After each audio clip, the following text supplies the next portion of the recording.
되기 원하오니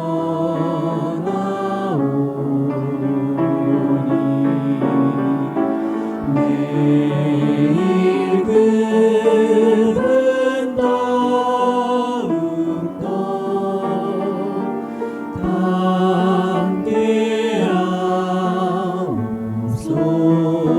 함께하옵소서. 의심 없이 주 따라 살게 하여 주시고 죽을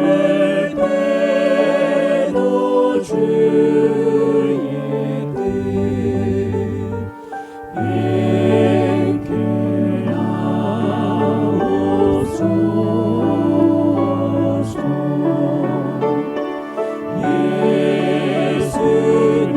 예수님과 같이 되기 원하오니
사랑의 하나님 아버지, 2021년 한 해가 시작되는 중요한 시기에 아름다운 말씀의 성회를 열어주시오니 감사합니다.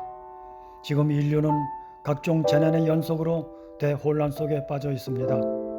앞길을 볼 수 없어 갈 바를 알지 못하는 딱한 상황인데, 바로 이 시기에 시의적절하게도 저희에게 밝은 예언의 빛을 비춰 우리의 인생이 가야 할 정로를 밝히시오니 그 은혜 만만이나 감사드리옵니다. 아버지 하나님, 저희에게 계시의 정신을 주시고 계시의 원천 되시는 예수 그리스도를 마음에 품고 이 고귀한 기별을 마음 깊이 받아들이게 하시고, 이 받은 기별 저희도 나아가 나팔같이 온 세상을 향하여 증거케 하옵소서. 오늘 말씀을 강론하시는 주의 종에게 하늘의 영감을 더하셔서 하늘의 기별을 선포하게 하시고, 듣는 모든 주의 백성들의 가슴팍이 엠마오의 젊은 두 제자의 가슴처럼 불타오르게 하여 주옵소서. 이 선악의 대쟁투 현장에 악한 막이 조금도 틈타지 아니하도록 주의 성령 둘러진쳐 주시고, 이 아름다운 성회가 주의 은혜 가운데 맞춰질 때까지 주님께서 저희 항상 함께 하옵시기를 예수 그리스도의 존귀하신 이름으로 간절히 기도드리옵니다. 아멘.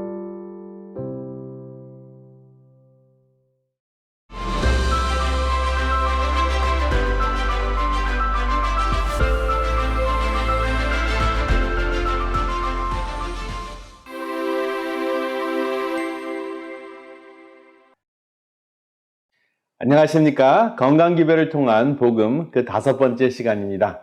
오늘도 역시 새로 배운 것, 내가 실천할 것, 그리고 이웃에게 나눌 것을 염두에 두시고 제 고혈압 강의를 들으시기를 바랍니다. 5번째 강의는 내 가족이 고혈압에 걸렸다면 이라는 내용인데요. 혹시 여러분들 주위에 고혈압이 있으신 분 있으신가요? 제가 고혈압에 대한 강의를 드리면서 제일 먼저 다음과 같은 무서운 그림을 먼저 보여드리려고 합니다. 여기 욕창 사진들이 있는데요. 욕창 1단계, 2단계, 3단계, 4단계가 있고, 이 욕창이 잘 생기는 부위를 제가 한 15군데를 보여드리고 있습니다. 욕창이 왜 생기죠? 욕창이 생기는 이유는 몸을 꼼짝하지 못하기 때문에, 그래서 중력이 가해지는 그 피부 부분들이 산소 공급이 되지 않기 때문에 피부가 죽어서 구멍이 뚫어지는 것이 바로 욕창입니다. 그래서 이것이 지속적으로 오래 가면은 바로 다음과 같이 좀 무서운 그런 상황이 벌어지게 되는데요. 여러분들 중에서 지금 욕창이 있으신 분 거의 없으시죠? 여러분들 주무시고 일어난 다음에 몸이 말끔하게 하나도 상처가 없다, 그리고 누워 있었던 곳에 전혀 문제가 없다 하면 밤새도록 여러분들의 몸이 자연적으로 왔다 갔다, 또 어떤 사람들은 엎치락 뒤치락 했다고 하는데, 사실은 우리가 왔다 갔다 하는 여러분 우리의 몸을 움직이는 것이 욕창을 생기지 않도록 하게 하는 굉장히 중요한 움직임입니다. 그런데 중풍에 걸리면 그러한 자연스러운 움직임을 자연스럽게 할 수 없기 때문에 문제가 생기는 것이죠. 그래서 이것을 예방하는 것이 굉장히 중요하고, 아마 고혈압 증상도 없는데 그냥 약 먹으면 되지 이렇게 생각하실 것이 아니라, 고혈압을 제대로 조절하지 않고 70, 80이 될 때까지 고혈압 조절이 안 됐을 경우에는 뇌졸중이 와서 중풍에 걸리시면 이러한 문제가 돼서 마지막 여생이 굉장히 힘들고 매우 비참할 수가 있습니다. 그래서 중풍은 가장 비참한 병이라고도 합니다. 이 욕창 사진들을 보여드리는 이유는 두려움을 통해 생명을 구하자는 의도입니다. 성경 말씀에도 생명적 두려움을 강조하는데요. 계시록 14장 7절에 보면 그가 큰 음성으로 이르되 하나님을 두려워하며 그에게 영광을 돌리라. 이는 그의 심판의 시간이 이르렀음이니 하늘과 땅과 바다와 물들의 근원을 만드신 이를 경배하라 하더라. 여러분, 두려움하면은 일반적으로 부정적으로 느껴지고 하나님은 사랑의 하나님이기 때문에 두려워할 필요가 없다 이렇게 생각하는데, 사실은 하나님은 두려워해야 하는 분입니다. 하나님을 두려워한다는 것은 무서워서 떨고 피하는 것이 아니라 하나님께서 하시는 말씀이나 또 하나님의 법칙들은 우리에게 생명을 주는 것이기 때문에 우리가 정신 차리고 집중해서 경청하고 신뢰해서 실천하지 않으면 우리가 죽을 수 있기 때문에 하나님의 음성, 또 하나님의 말씀, 하나님을 두려워하는 것은 우리에게 생명을 준다 하는 것으로 이해를 하시면 참 좋겠습니다. 왜냐하면 이 두려움은 우리에게는 적신호입니다. 적신호는 자칫 잘못하면 생명을 잃을 수 있다 하는 것입니다. 그리고 심판이라는 개념은 무서운 것이기보다는 우리의 선택의 자연스러운 결과를 확인시켜 주시는 것입니다. 그래서 생명적 두려움이라는 것은 우리에게 굉장히 중요한 것이다 하는 것을 우리가 함께 기억했으면 좋겠습니다. 이러한 그 욕창에 대한 두려움이 있는데요. 욕창은 현대의학에서 굉장히 치료하기 힘든 것입니다. 그런데 이 욕창을 효과적으로 치료하는 것이 있는데 바로 꿀입니다. 욕창이 작았을 때나 욕창이 굉장히 클 때나 생꿀을 그 욕창에다가 채워 넣으시면 박테리아가 또 혹은 병균이 자라지 못하고 새살이 돋을 수 있도록 도와주는 역할을 합니다. 그래서 이제는 시중에 메리하니, 의학적인 꿀이다 하는 것이 이제 나와 있습니다. 100년 전에 사망률이 가장 높았던 그 미생물 감염, 독감도 그렇고 폐렴도 그렇고 결핵이 있었는데요. 이러한 것들이 심장병, 암, 뇌졸중과 같은 만성 질환으로 대치됐다고 생각했는데 코로나 바이러스 사태가 터졌습니다. 그래서 코로나 바이러스가 터지면서 고혈압 환자들이 코로나에 매우 취약하다는 것이 확인이 됐습니다. 왜 그럴까요? 코로나 바이러스 감염과 고혈압 환자와 어떠한 관계가 있을까요? 한번 알아보겠습니다. 100년 전에 지금 말씀드린 대로 독감과 폐렴이 가장 많은 생명을 앗아가는 문제였습니다. 그리고 뇌출혈이나 중풍에 의해서 사망하는 것은 그리 높지 않았습니다. 근데 100년 후에 최근에는 뇌졸중으로 죽는 것이 사망률 3위가 되는데요. 이제는 박테리아가 아니고 바이러스 때문에 우리가 팬데믹을 맞이하고 있고, 종종 바이러스 때문에 역병이 생기기 때문에 뇌졸중이 있는 사람들, 또 뇌졸중에 걸릴 수 있는 사람들이 이제 대부분 고혈압 환자들인데, 고혈압 환자들이 역시 코로나 바이러스와 같은 바이러스 감염에 매우 취약합니다. 왜 그런지 설명을 드리겠습니다. 고혈압은 증상도 없습니다. 혈관 속에 혈액이 많아서 생기는 압력이 증가하는 현상일 수도 있고, 다양한 이유 때문에 혈관 속의 압력이 증가하는 것을 고혈압이라고 하는데요. 이 고혈압을 여유가 없는 혈관이라고 제가 한마디로 한번 표현해 보았습니다. 혈관에 여유가 있으면 압력이 올라갈 이유가 없겠죠. 그래서 어떻게 혈관에 여유를 만드는가, 혈관 속의 압력을 감소시키는가 한번 알아보는 시간을 갖겠습니다. 이 중풍이 생기면 마비 현상이 일어나는데요. 여기 사진이 있는데 어느 부분이 마비인 것 같습니까? 제가 이 환자에게 얼굴을 찡그려 보라고 했는데 오른쪽, 왼쪽 어느 쪽이 마비가 된 것입니까? 오른쪽은 되는데 왼쪽이 되지가 않습니다. 그래서 왼쪽에 마비 현상이 온 것이고요. 그 다음에 뇌졸중, 두뇌 혈관이 막힌 것이죠. 그래서 뇌경색이 생겨서 그쪽의 두뇌의 기능이 마비가 된 것입니다. 그리고 고혈압 증상이 악화가 되면 망막질환까지 찾아올 수 있습니다. 망막질환이 생기면 눈이 잘 보이지 않죠. 그래서 특별한 기구로 망막을 살펴보면 이러한 모습이 보입니다.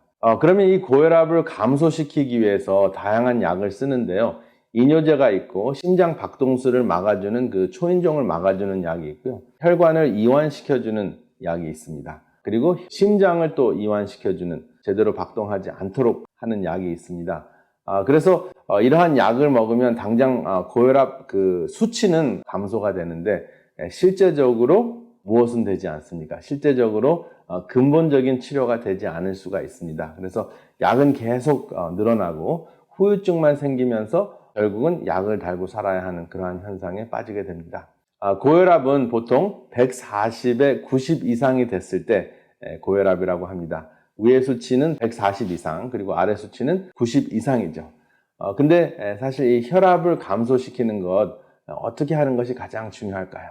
그리고 또 왜 코로나 바이러스 감염이 생기면 고혈압 환자들에게 큰 문제가 될까요?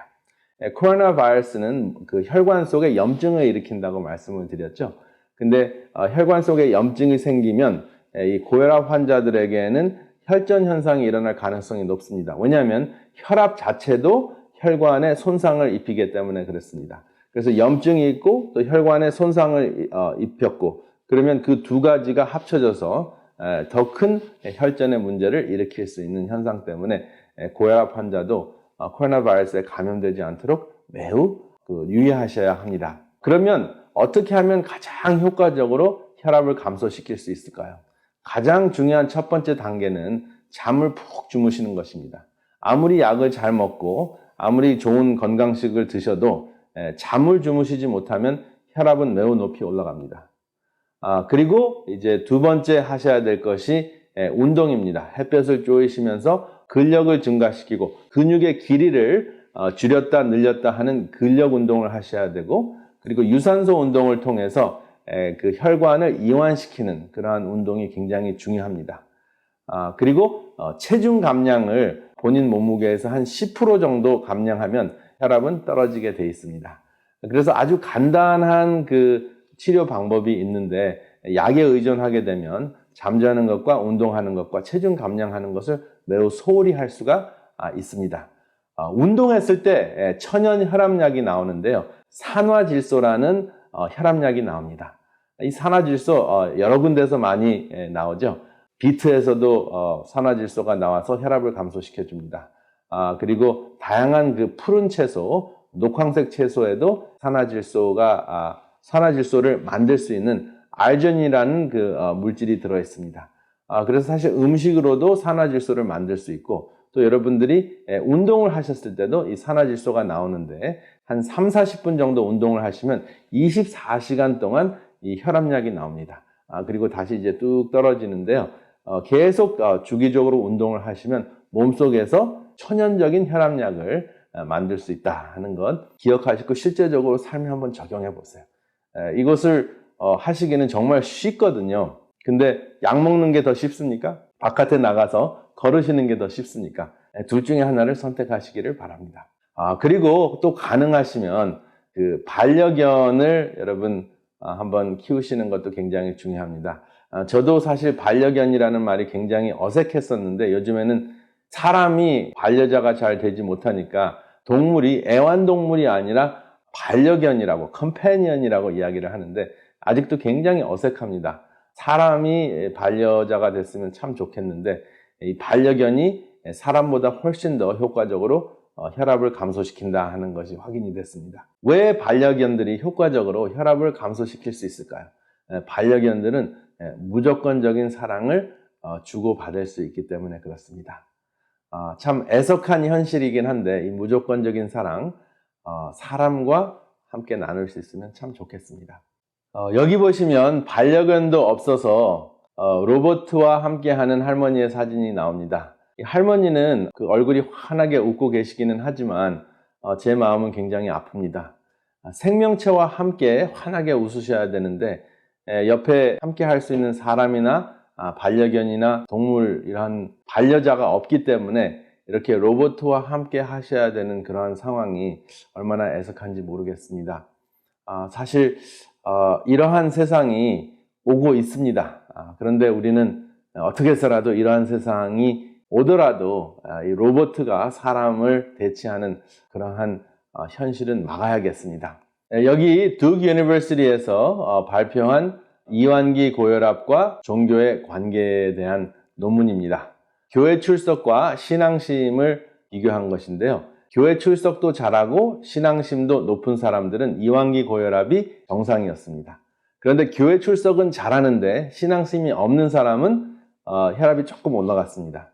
그리고 또 반대로 신앙심은 좋은데 교회 가면은 꼴 보기 싫은 사람이 많아가지고 교회를 안 다니는 사람, 그 사람도 거의 비슷하게 혈압이 올라갔습니다. 그리고 맨 마지막으로 교회 출석도 안 하고 신앙심이 없는 사람은 정말 임상적인 고혈압으로 진행이 된 것이 확인이 됐습니다. 그런데 여기 참 재밌는 것은 그 두 가지인데요. 신앙을 갖거나 또 종교 생활을 하는 것은 혈압을 감소시킨다 하는 것이 이제 확인이 된 거고요.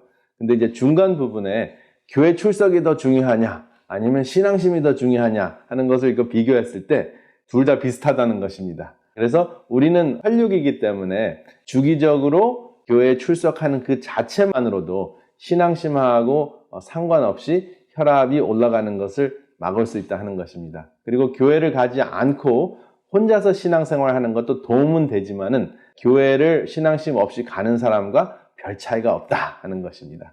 그렇지만 결론적으로 우리는 신앙생활을 주기적으로 하는 것이 매우 혈압에 중요한 역할을 한다 하는 것이 이 듀크 유니버시티에서 발표한 연구 논문의 결론입니다.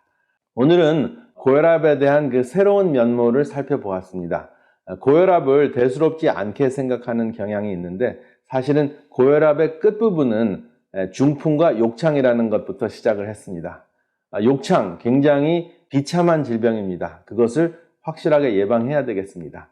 고혈압을 예방하는 것이 그것이 가장 중요한 욕창을 예방하는 중요한 방법인데요. 매우 중요한 것은 건강식도 중요한데 운동이 훨씬 더 중요하다 하는 것을 오늘 여러분들과 함께 나누어 봤습니다. 그리고 수면이 운동보다 더 중요하다 하는 것 여러분 생각해 보시기 바랍니다. 그리고 역시 신앙생활 빼놓을 수 없는 고혈압 관리의 중요한 요소이다 하는 것입니다. 그리고 이 모든 것들을 어떻게 삶에 적용할 것인지 또 어떻게 이웃과 나눌 것인지 이야기하시면서 실천하시는 여러분들이 되시기를 간절히 바랍니다. 감사합니다.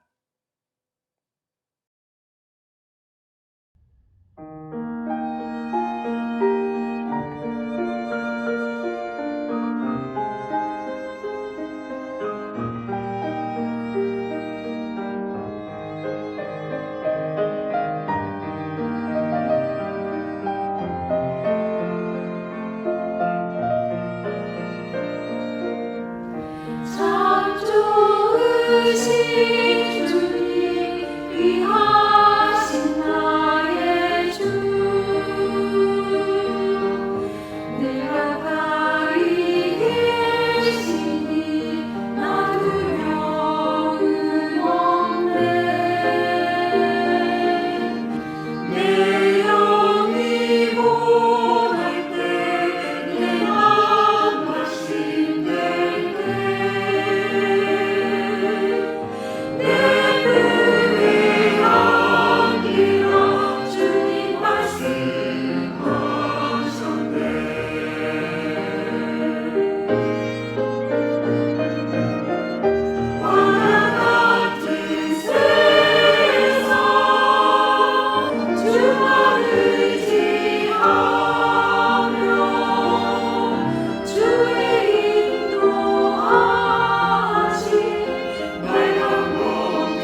요즘 우리는 코로나19로 말미암아 이전에 경험해보지 못했던 두려움과 걱정의 시기를 보내고 있습니다. 좀처럼 그 기세는 꺾일 줄 모르고 전 세계적으로 코로나19는 확산되고 확진자와 사망자들이 늘어나고 있습니다. 이번 겨울 시즌을 시작하면서 세계적인 2차 대확산이 시작되었고 이 신종 바이러스는 지난 1년의 시간과 수많은 생명들을 집어삼켰습니다. 언론을 통해서 수많은 안타까운 죽음의 소식들이 들려옵니다. 워싱턴주 에버렛의 한 병원에서 사망한 42살의 여성 썬디 루터. 그녀는 최근까지 유방암으로 투병하다 드디어 완치 판정을 받았습니다. 그러나 그녀에게 코로나19 바이러스가 엄습했습니다. 그리고 확진 판정을 받은 뒤 13일 만에 사망하게 됩니다. 그녀에게는 6명의 자녀가 있었습니다. 8년 전 남편과 사별한 이후에 6자녀를 홀로 꿋꿋이 키워오던 강한 엄마였습니다. 그녀가 마지막 숨을 거두기 직전 그 6명의 자녀들이 엄마가 입원해 있던 프로비던스 병원으로 달려왔지만 엄마를 만날 수는 없었습니다. 코로나19 확진자는 바이러스의 확산 우려로 인해 죽음의 순간에도 가족들이 임종을 볼 수 없었기 때문이었습니다. 이 안타까운 모습을 본 의료진들이 엄마 썬디에게 무전기를 가져와 힘없이 누워있는 그녀의 머리맡에 두었습니다. 그의 아들 엘리야가 무전기를 통하여 마지막 숨을 다하는 엄마에게 이렇게 말했습니다. 동생들을 잘 챙길게요. 다 잘 될 거예요. 얘들도 엄마가 원하는 어른으로 잘 자랄 거예요. 엄마, 사랑해요. 코로나19로 인한 가장 무서운 점은 이것이 환자를 외롭게 죽도록 한다는 것입니다. 고독한 죽음.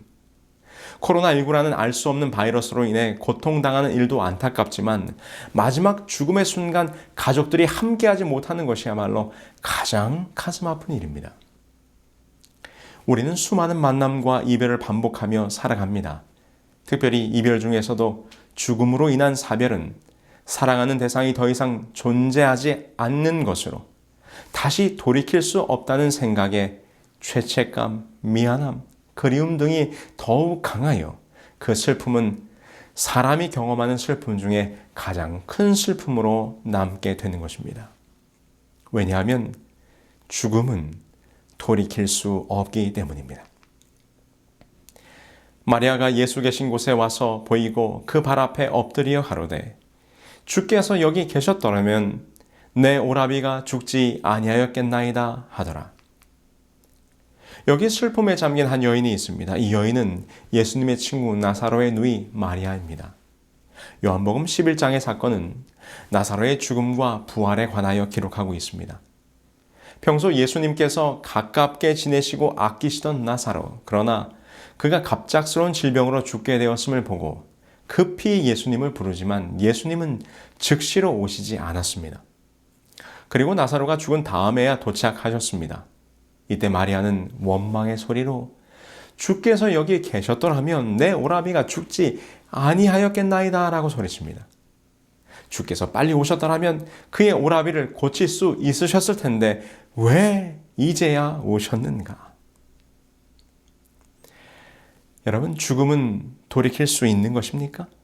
아니요, 그렇지 못합니다. 인간의 힘으로는 결코 돌이킬 수 없습니다. 죽음은 끝입니다. 마지막이요. 이 세상의 모든 유기체는 죽음으로 그 삶과 생명을 다하는 것입니다. 죽음은 감히 인간의 능력으로는 극복할 수 없는 그 너머의 것입니다. 그래서 죽음 앞에서 인간은 한없이 겸허해지는 것이지요. 그런데 많은 그리스도인들이 오해하고 있는 것 중에 하나가 있는데 그것은 육체는 죽음으로 끝나지만 영혼이 살아서 죽음 이후의 삶을 살아간다고 믿고 있습니다. 이 사상은 아주 오래된 인간들의 믿음입니다.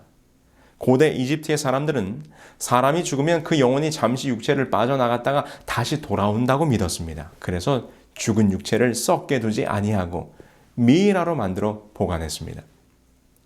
헬라의 유명한 철학자들도 죽음이란 육체와 영혼의 분리라고 생각했습니다. 이것이 이원론 사상으로 정립되고 플라톤에 의해 체계화되어진 후 아우구스티누스와 아퀴나스를 거치면서 이 기독교 안에 자리 잡게 되었습니다. 그리스도교 대사전 1118면에 보면 이렇게 기록합니다. 철학자의 영혼은 사후에 보이지 않는 세계로 갈 것이며 신들과 더불어 축복 가운데 살 것이다. 마지막으로 플라톤은 소크라테스의 말을 빌어 선한 영혼은 천국에, 악한 영혼은 지옥에, 그리고 중간적인 영혼은 연옥에 간다고 결론 짓는다. 이렇게 죽은 자의 영혼은 죽지 않는다는 고대 사회의 믿음이 헬라의 철학으로 그리고 기독교의 믿음으로 자리 잡게 되었습니다. 아래의 글이 일반적인 그리스도인들의 믿음일 것입니다. 사람이 죽으면 육체는 흙으로 돌아가나 그리스도인의 영혼은 하나님께로 돌아간다. 그래서 그들은 빛과 영광 가운데서 마지막 날에 그들의 육체까지 완전한 구원을 얻을 날을 기다린다. 이와는 달리 예수를 믿지 않고 거역한 사람들의 영혼은 음부에 던져져 고통과 절망 가운데서 최후 심판을 기다리게 된다. 이런 신앙 유머가 있습니다. 결혼하여 60년간 행복하게 산 신앙인 부부가 있었다고 합니다. 동갑내기인데 70이 넘어서자 할머니가 남편의 건강을 위해 현미밥을 먹이고 뉴스타트 건강식을 하게 했다고 합니다. 할아버지는 먹기 싫었지만 어쩔 수가 없었습니다. 그러나 매 때마다 생식을 하고 현미밥을 먹으면서 운동을 하니 85세가 되어도 건강하게 살았답니다. 그런데 갑자기 교통사고로 부부가 동시에 돌아가시게 되었어요. 이제 이 부부가 천국에 가니 베드로가 환영한 후에 어리어리한 저택으로 인도했습니다. 이 집에 사십시오. 이 집은 너무 비싸겠는데요? 여기는 천국입니다. 공짜예요. 그냥 살면 됩니다. 그래요? 감사합니다. 다음에는 뷔페 식당으로 갔습니다. 얼마나 좋은 음식들이 있는지 눈이 휘둥그레졌습니다. 그런데 살이 찔까 걱정된 할아버지가 물었습니다. 베드로님, 혹시 건강을 위한 저칼로리 식당은 없습니까? 여기는 천국입니다. 아무리 많이 마셔도 아무리 많이 먹어도 아프지 않고 살이 찌지 않습니다. 그러자 할아버지가 팔딱팔딱 뛰면서 화를 냈습니다. 베드로가 물었습니다. 아니, 이 좋은 곳에서 왜 그러세요? 여보, 왜 그래요? 할머니도 물었습니다. 그러자 그때 할아버지가 아이고 이런, 내가 벌써 10년 전에 여기에 왔을 텐데 현미밥을 먹이고 건강식을 시키는 바람에 고생만 죽도록 하다가 이 좋은 곳에 이제야 왔지 않소? 여러분, 정말 이럴까요? 그러나 이것은 오늘날 그리스도인들이 가지고 있는 큰 오해입니다. 육체는 죽으나 인간의 영혼과 의식은 살아서 천국이든지 지옥에 간다는 것입니다.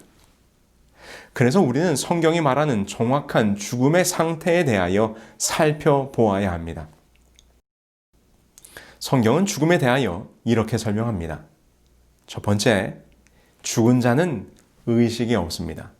다시 말해서 영혼이 존재하여 그 의식이 유지되지 않는다는 것입니다. 산 자는 죽을 줄을 알되 죽은 자는 아무것도 모름이요. 그 호흡이 끊어지면 흙으로 돌아가서 당일에 그 도모가 소멸하리로다. 두 번째, 죽은 자는 그 의식이 다 소멸되었으니 일상의 모든 활동도 그치게 됩니다. 내가 장차 들어갈 음부에는 일도 없고 계획도 없고 지식도 없고 지혜도 없음이니라. 세 번째, 죽은 자에게는 우리가 살아서 느끼던 모든 감정도 더 이상 존재하지 않습니다. 죽은 자는 아무것도 모르며 그 사랑함과 미워함과 시기함이 없어진 지 오래니. 그리고 네 번째, 심지어 구원받을 자들의 영혼도 하늘에 가거나 영광 중에 하나님 앞에서 찬양하지 못할 것이라고 기록합니다. 죽은 자가 여호와를 찬양하지 못하니. 이것은 사도 베드로의 설교에서도 논증되고 있습니다. 사도행전 2장 29절을 보실까요? 형제들아, 내가 조상 다윗에 대하여 담대히 말할 수 있노니 다윗이 죽어 장사되어 그 묘가 오늘까지 우리 중에 있도다. 다윗과 같은 사람은 그의 영혼이 살아있다면 당연히 그의 존재는 어디에 있겠습니까? 하늘에. 그러나 베드로는 이렇게 말합니다. 다윗은 하늘에 올라가지 못하였으나. 베드로의 논증은 명확합니다. 사람이 죽은 후에 그 영혼이 하늘에 바로 들어가는 것이 아님을 정확하게 지적하고 있습니다. 이처럼 성경은 죽음에 대하여 분명한 어조로 모든 것의 끝, 무의식의 상태, 곧 존재의 소멸이라고 언급합니다. 마리아가 예수 계신 곳에 가서 배웠고 그 발 앞에 엎드려 이르되 주께서 여기 계셨더라면 내 오라비가 죽지 아니하였겠나이다 하더라. 여러분, 지금까지의 내용을 들으시고 혹시 마리아와 같은 마음이 드셨습니까? 실망감과 허무감이 있으십니까? 죽음 이후의 영혼의 세계, 곧 사후의 삶이 존재하지 않는다면 오늘 우리의 믿음과 신앙이 무슨 의미가 있겠는가? 그러나 이렇게 단정 짓기 전에 성경이 말하는 죽음의 상태에 대하여 한 가지를 더 생각해 볼 필요가 있습니다. 성경은 죽음의 상태를 잠으로 비유하고 있습니다. 그래서 죽음을 잠으로 표현한 성경의 기록은 우리에게 희망을 줍니다. 다윗은 그의 시편에서 이렇게 죽음을 묘사했습니다. 여호와 내 하나님이여 나를 생각하사 응답하시고 나의 눈을 밝히소서. 두렵건대 내가 사망의 잠을 잘까 하오며.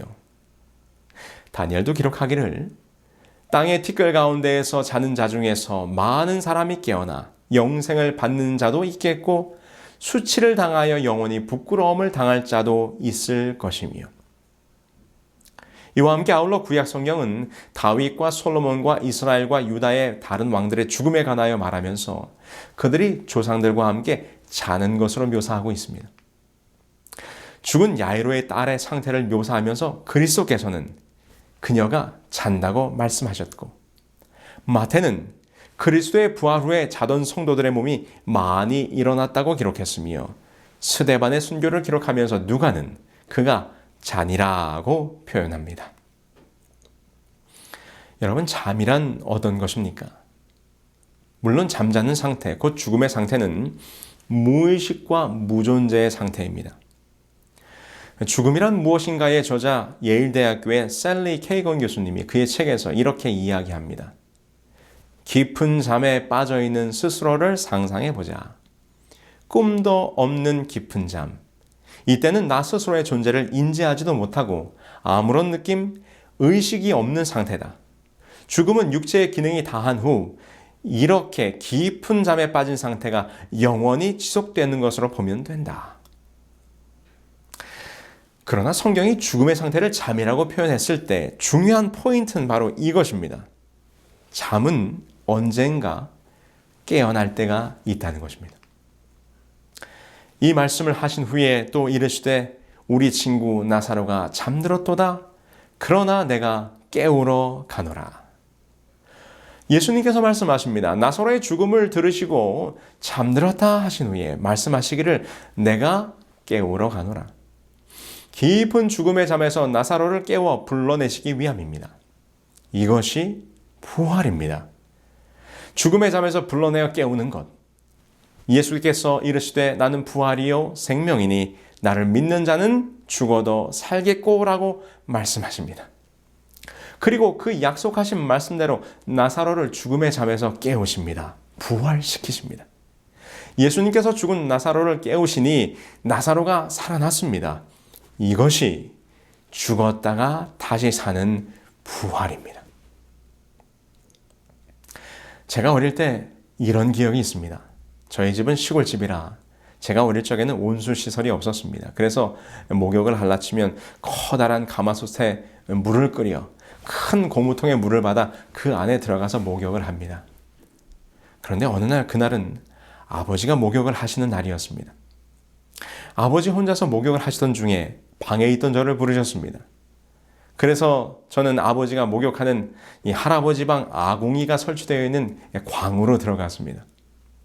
아버지는 빨갛고 큰 고무다라이에 들어앉아 계셨고 저에게 때밀이 타올을 주면서 등을 밀어달라고 하셨습니다.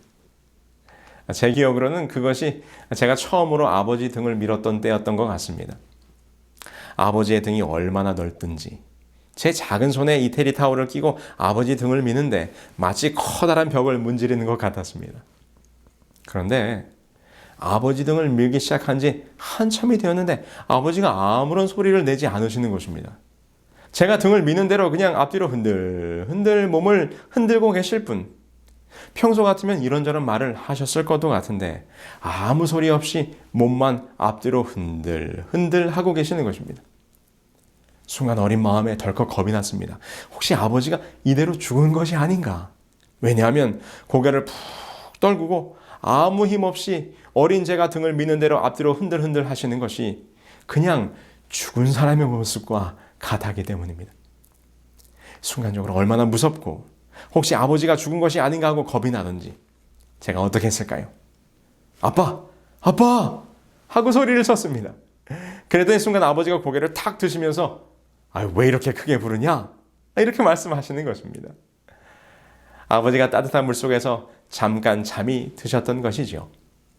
제가 아빠를 부르자 아버지가 잠에서 깨어나신 것이지요. 어린 마음에 얼마나 감사하고 다행이든지. 여러분, 우리 주님께서 부활의 소망을 가지고 잠드신 주의 백성들을 깨우실 것입니다.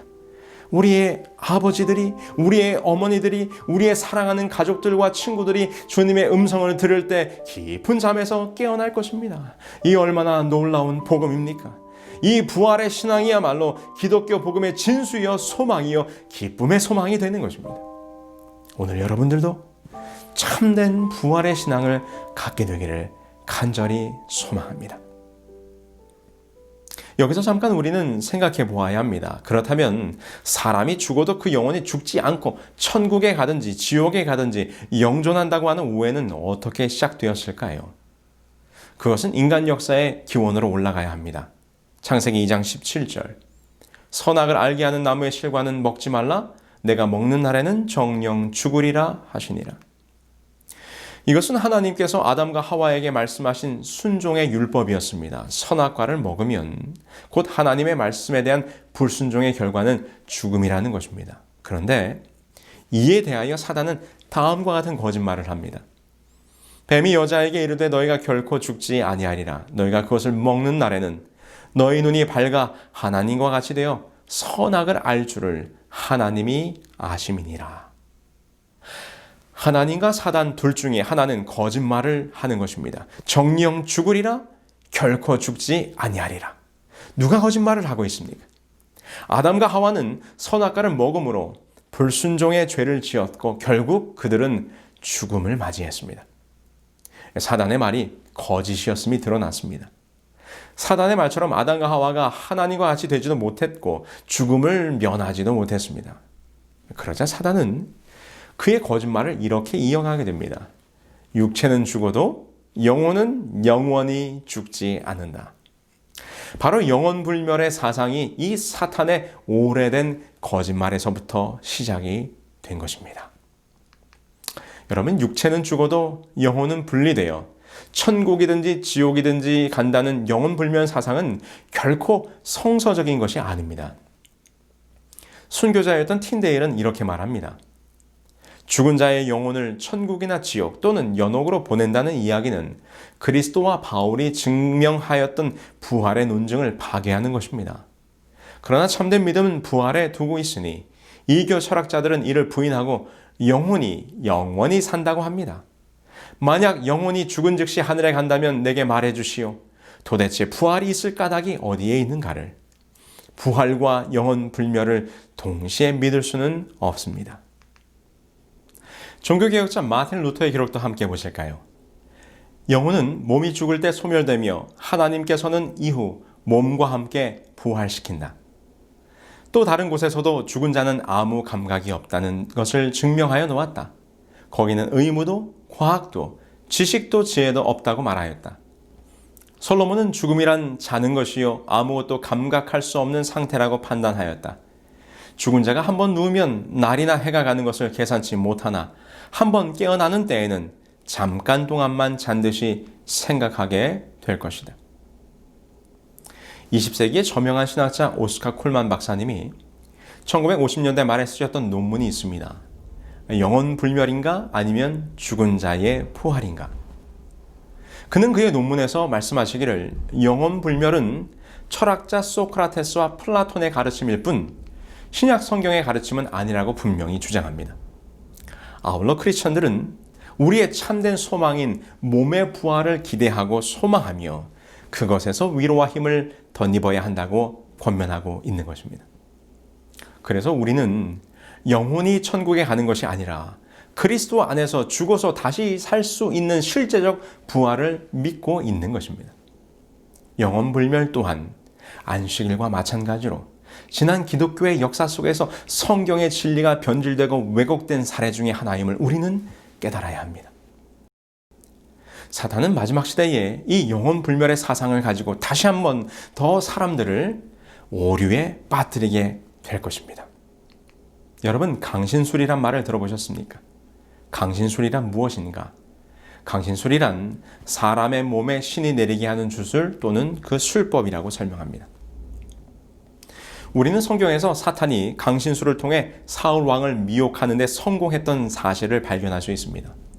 그 사건은 블레셋과의 전쟁을 앞두고 하나님께서 꿈으로도 우림으로도 선지자로도 대답하지 않으시자 두려워진 사울이 이 엔돌에 신접한 여인을 찾아가게 되면서 시작됩니다. 사울 왕은 신접한 여인에게 죽은 사무엘을 불러달라고 요청했습니다. 그러자 그 여인이 죽은 사무엘을 불러냈습니다. 자, 바로 이것이 강신술의 모습입니다.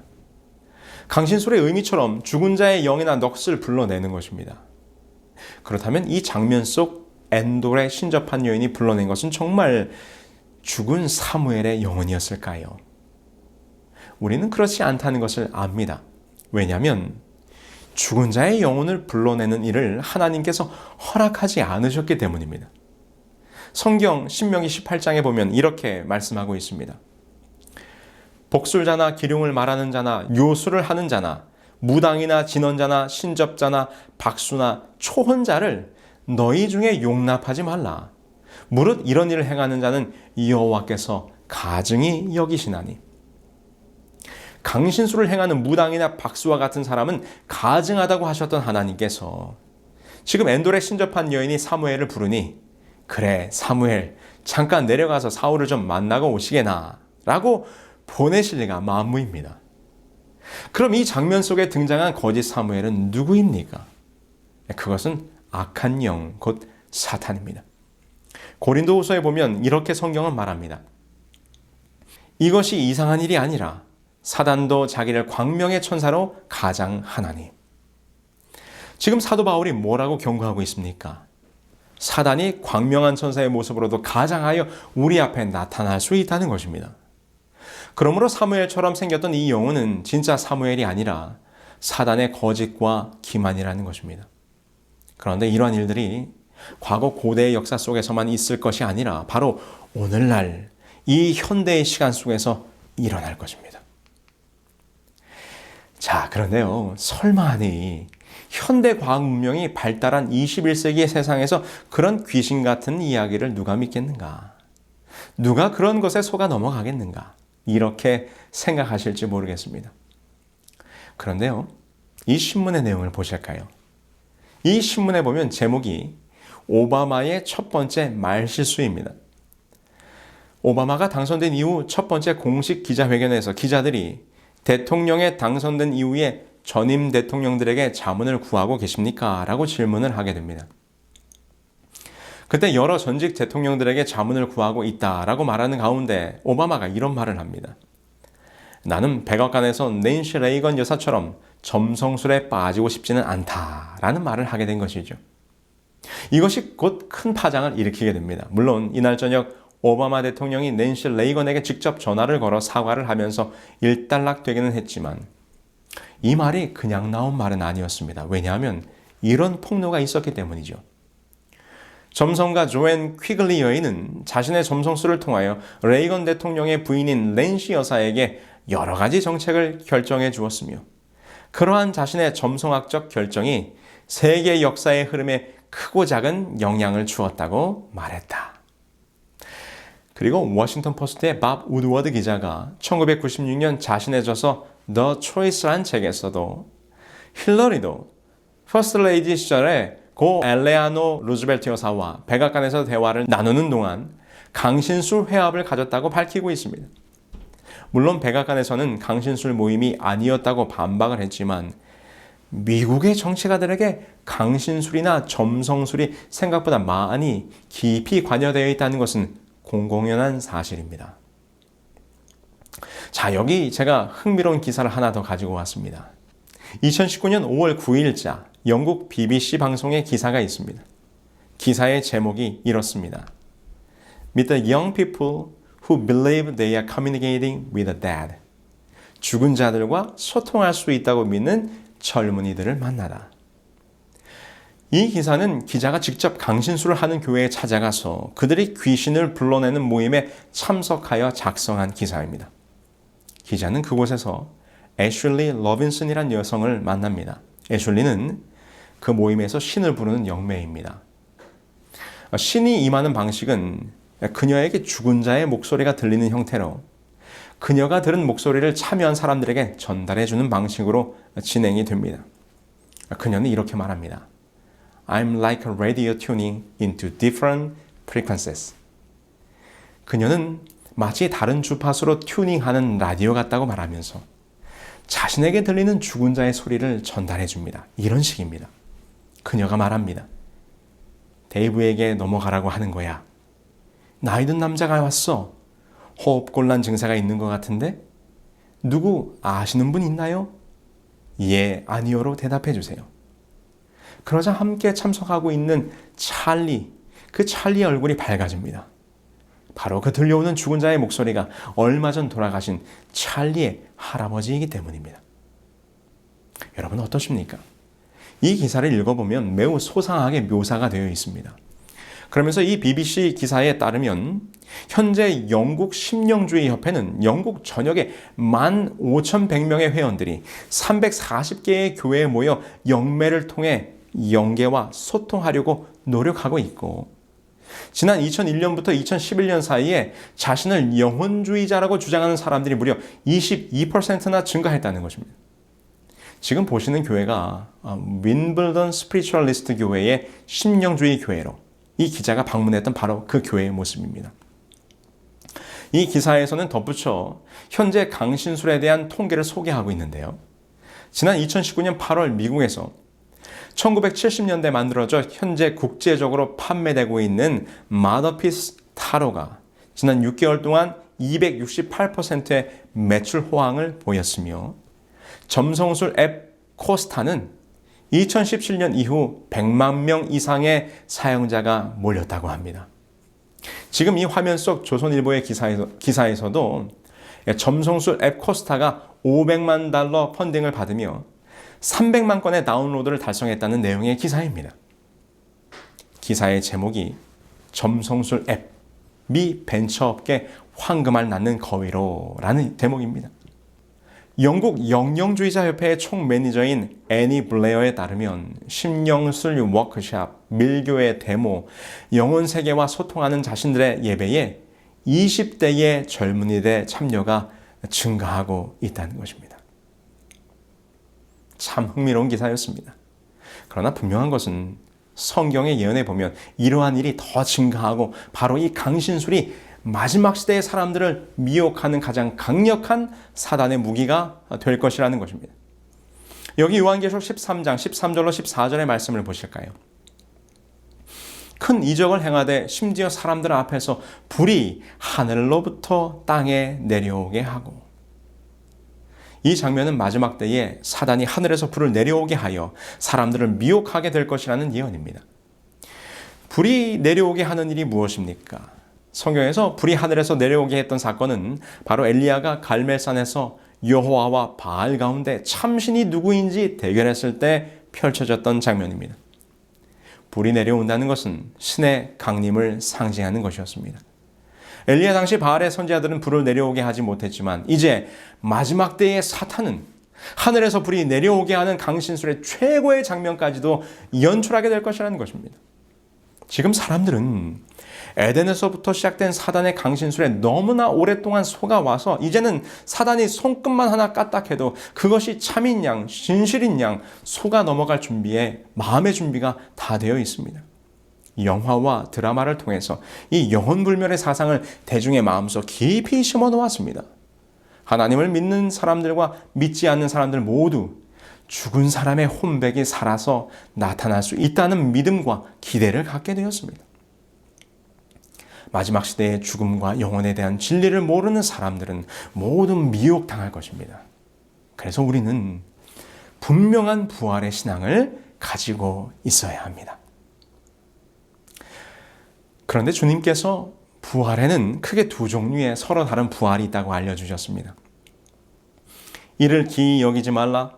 무덤 속에 있는 자가 다 그의 음성을 들을 때가 오나니 선한 일을 행한 자는 생명의 부활로 악한 일을 행한 자는 심판의 부활로 나오리라. 그것은 바로 생명의 부활과 심판의 부활입니다. 그렇다면 생명의 부활은 언제 있는 것일까요? 생명의 부활은 예수님의 재림 때에 일어날 것입니다. 주께서 호령과 천사장의 소리와 하나님의 나팔 소리로 친히 하늘로부터 강림하시리니 그리스도 안에서 죽은 자들이 먼저 일어나고. 예수님의 재림의 장면입니다. 하늘에서 천천만만의 천사와 강림하실 때에 먼저 그리스도 안에서 죽은 자들을 살리실 것입니다. 여러분, 그래서 만일 죽은 그리스도인들이 벌써 하늘에 소천하여 가 있다면 뭐하러 주님께서 다시 오시겠습니까? 그들이 아직 죽음의 잠을 자고 있기 때문에 깨우러 오시는 것입니다. 주님께서 재림하실 때 죽은 성도들이 잠에서 깨어나며 그 후에 살아있던 성도들이 하늘로 올리우게 될 것입니다. 이것이 생명의 부활이요, 첫째 부활입니다. 그럼 악인을 위한 심판의 부활은 언제일까요? 계시록 20장 7절로 8절입니다. 천년이 참에 사탄이 그 옥에서 놓여 나와서 땅의 사방 백성 곧 곡과 마곡을 미혹하고 모아 싸움을 붙이리니 그 수가 바다의 모래 같으리라. 지금 계시록은 예언하기를 천년기가 지난 후에 수많은 사람들이 옥에서 놓여 나올 것이라고 기록하고 있는데 이 천년기 이후에 등장하는 이 수많은 사람들은 누구입니까? 이것은 악인들이 부활하게 된 것입니다. 이것을 우리는 심판의 부활이라고 부릅니다. 그럼 언제 이 심판의 부활이 있는가? 천년이 지난 후에. 자, 그렇다면 이 천년기는 언제부터 시작될 기간입니까? 계시록 20장 4절로 5절입니다. 또 짐승과 그의 우상에게 경배하지 아니하고 그들의 이마와 손에 그의 표를 받지 아니한 자들이 살아서 그리스도와 더불어 천년 동안 왕노릇하리니 그 나머지 죽은 자들은 그 천년이 차기까지 살지 못하더라. 이는 첫째 부활이라. 이 장면에 보면 짐승의 표를 받지 않은 구원받은 무리들이 하늘에서 천년 동안 왕노릇하는 장면이 예언되어 있습니다. 하늘에서 천년 동안 왕노릇할 사람들을 표현하기를 첫째 부활이라고 기록합니다. 그렇죠? 자, 그래서 우리는 여기에서 분명히 알 수 있습니다. 그리스도의 재림과 함께 첫째 부활이 있을 것이므로 천년기는 바로 그리스도의 재림으로 시작되는 것입니다. 그리고 천년이 차게 되면 사단을 따르던 악인들이 두 번째 부활, 곧 심판의 부활로 땅에서 노임을 받게 되는 것이지요. 그래서 우리가 종합해 볼 때 데살로니가전서 4장 16절에 기록된 예수님의 재림시, 곧 천년기의 시작의 때에 있을 생명의 부활과 요한계시록 20장 7절에 기록된 천년기가 맞춰질 때 있을 심판의 부활, 이 두 부활이 있을 것입니다. 여러분, 우리는 어떤 부활에 참여해야 하겠습니까? 마트로 피서간 남성, 안에 사람이 있어요, 도와주세요 라는 제목의 아주 웃지 못할 신문의 기사가 있었습니다. 일본에서 있었던 일인데요. 아주 무더운 여름날 한 남성이 무더위를 피해 쇼핑몰로 구경을 나갔습니다. 이 남성이 쇼핑몰을 이리저리 구경하던 중 아주 편안해 보이는 안마의자를 발견합니다. 그래서 그는 그 안마의자에 앉아서 잠깐 휴식을 취합니다. 안 그래도 무더웠던 바깥 날씨에 쇼핑몰 안은 시원한 에어컨이 나오고 안마의자는 그의 몸을 잘 마사지를 해주었습니다. 잠깐 누워서 쉬었다 가려고 했던 이 남성은 그만 그곳에서 잠이 들고 말았습니다. 그런데 얼마나 잠을 잤는지 잠에서 깨어나 일어나 보니 쇼핑몰의 클로징 타임이 지나서 불은 다 꺼져 있고 문은 다 잠겨 있어서 나갈 수가 없게 된 것입니다. 그는 쇼핑몰 온 문을 다 찾아서 열어보려고 했지만 문은 이미 모두 잠겨져 있던 상태. 결국 경찰에 신고했고 쇼핑몰의 지점장이 와서 문을 열어준 다음에야 빠져나올 수 있었다는 것입니다. 여러분, 우리도 만약 죽음의 깊은 잠에 들게 된다면 분명 한 번은 다시 깨어나게 될 것입니다. 생명의 부활에 깨어나게 될지, 심판의 부활에 깨어나게 될지. 여러분들이 만약 이 다음에 죽음의 잠에서 깨어났을 때 천천만만의 천사와 영광스러운 우리 주님을 볼 수 있다면 여러분들은 생명의 부활로 깨어난 것입니다.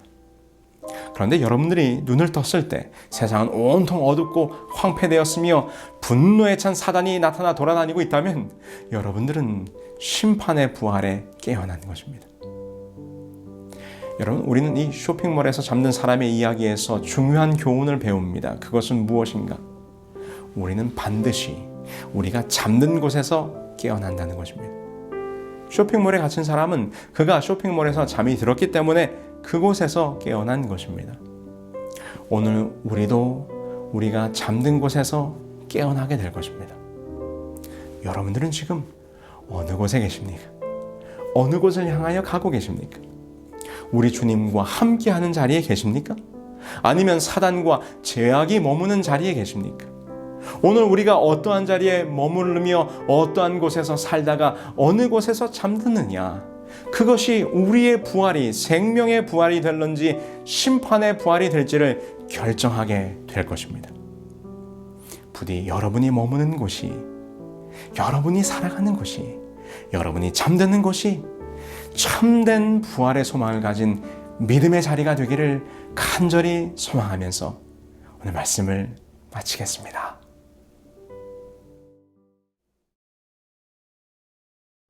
그들은 모두 주가 필요해 모두 알게 되리 사랑의 주님.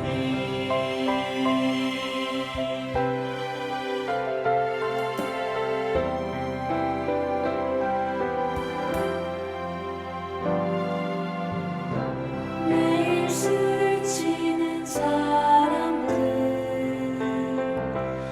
웃음기에 숨겨진 공허한 그 눈빛을 무엇으로 채우나 모두 자기 고통과 두려움 가득 감춰진 울음소리 주님 들으시네. 그들은 모두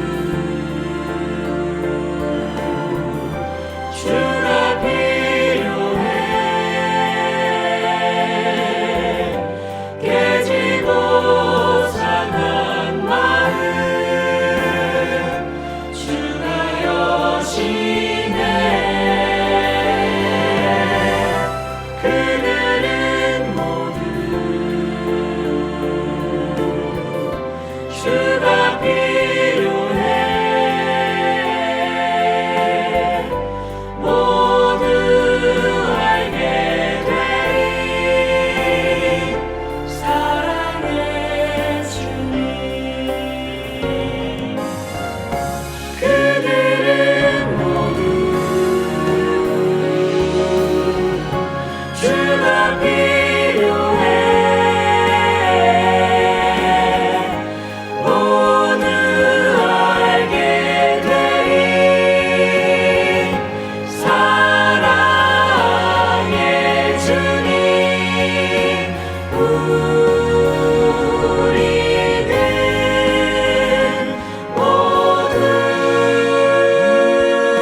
하늘에 계신 저희들의 아버지 하나님, 부활이요 생명이신 우리 주 예수 그리스도를 통하여 죽음 너머의 삶을 바라보며 소망하며 살 수 있도록 인도해 주셨으니 참으로 감사합니다. 부활의 소망을 마음 깊이 간직하며 우리 주 예수 그리스도를 믿는 믿음으로 살아갈 수 있도록 도와주시기를 예수님의 이름으로 기도합니다. 아멘. 내일 이 시간에는 각 지역 사이트별 온라인 소그룹이 운영됩니다. 각 지역 사이트의 온라인 소그룹 리더들과 함께하는 강의 내용 질의 응답 및 영적 친교의 시간에 참여하실 수 있습니다. 참여 방법은 itiswrittenkorea.com에 들어오셔서 메인 페이지에서 세미나 등록하기 버튼을 누르신 후 접수사항을 기입하여 주시면 여러분들이 거주하시는 곳에서 가장 가까운 지역 사이트에서 운영되는 온라인 소그룹에서 초청 링크를 보내드립니다. 꼭 참여하셔서 아름다운 영적 교제를 나누시기 바랍니다.